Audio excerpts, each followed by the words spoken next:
నయీంతో లింకున్న పోలీసులపై action, 5గురి suspension, 20 మందికి నోటీసులు.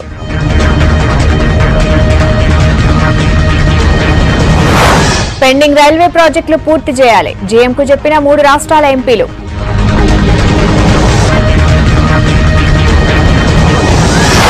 మిర్చి యార్డ్ కేసుల రైతులకు బెయిలు, బేడీలు వేసిన పోలీసుల మీద సర్కార్ చర్యలు.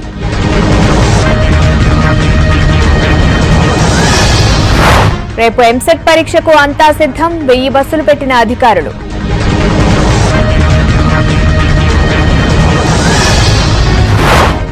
గ్రామీణ బ్యాంక్ పేరు మార్పు, ఎయిమ్స్ నిధులు ఢిల్లీల కేంద్ర మంత్రులను అడిగిన ఎంపీలు.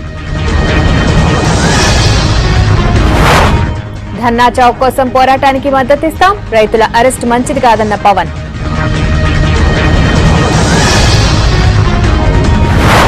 తలాక్ కేసుల మీద విచారణ మొదలు, రాజ్యాంగం ప్రకారం ముందో లేదో చూస్తామన్న సుప్రీం.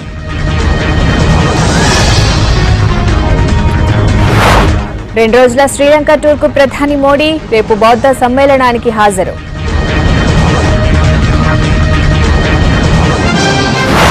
రేపు అన్ని పార్టీలతోని ఈసీ మీటింగ్, ఈవీఎంల లొల్లి మీద తేల్చే అవకాశం.